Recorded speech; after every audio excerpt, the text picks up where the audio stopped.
Markets certainly took a spill today, well over 2%. That's a fairly large sell-off, but I don't think it's surprising anyone. And I don't think it's triggered by any fundamentals.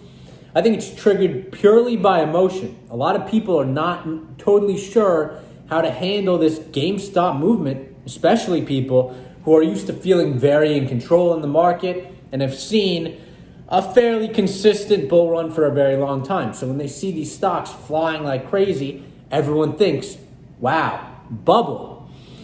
Bonds, however, this is a point made by Tom Lee yesterday that I think is very solid. Bonds are typically a safe haven asset. In times of uncertainty, you can retreat to bonds and specifically treasury bills that will guaranteed payback by the US government.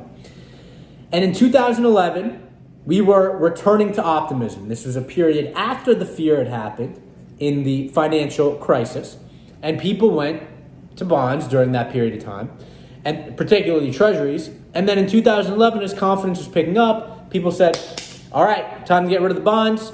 Things are going back to normal. No reason to have the bonds. This is the top of the bond market.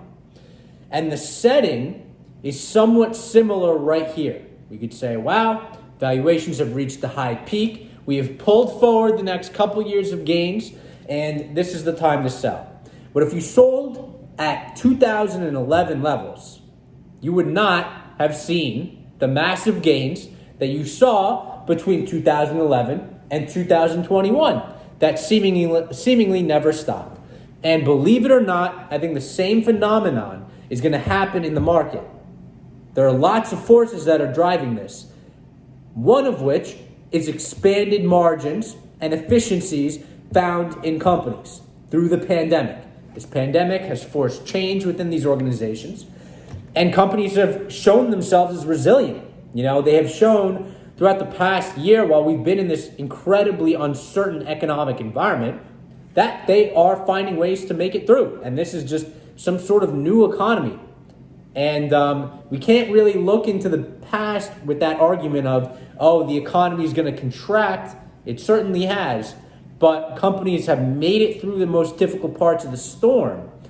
So now they have made it through the most difficult parts of the storm. And like you have, I assume, found through life, failure, what doesn't kill you makes you stronger. And what hasn't killed these companies has made them stronger for the future.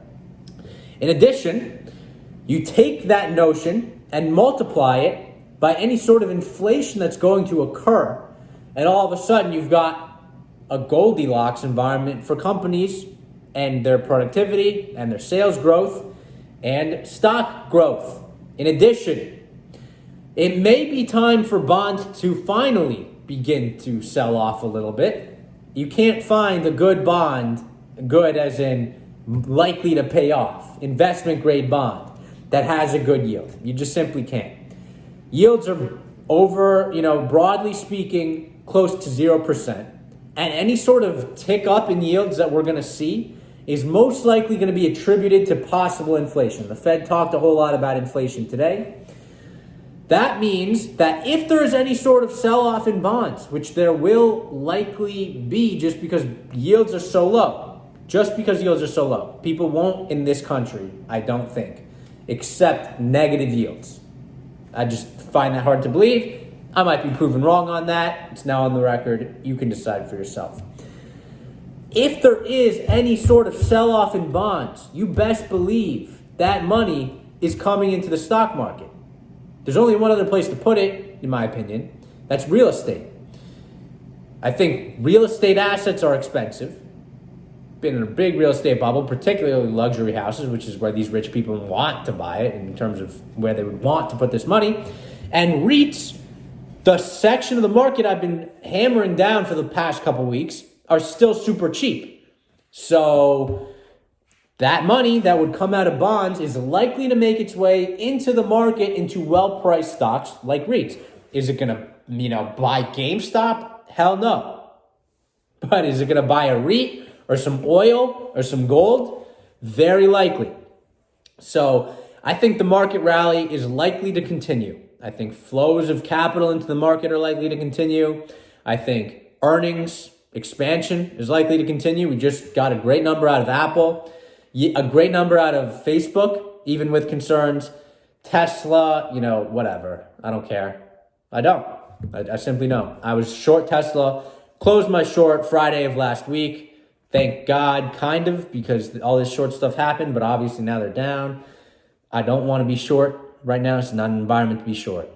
So we will see what happens. I'm seeing good fundamentals, and the whole economic uncertainty outlook doesn't really seem to withstand. We are seeing LinkedIn ad revenue expand. That is huge, because who advertises on LinkedIn? Businesses. What is the number one cost that is typically cut by businesses in periods of contraction and uncertainty? Ad spend. But that's not being seen on LinkedIn. They're trying to expand their business-to-business sales, which tells me the business environment is fundamentally good. And I think as vaccines get distributed and things begin to return to normal, things will improve, which will mean LinkedIn ad spend will continue to grow, which will mean businesses and their environments will continue to improve. And therefore, I want to continue holding stocks. So I have raised cash, about 10% cash.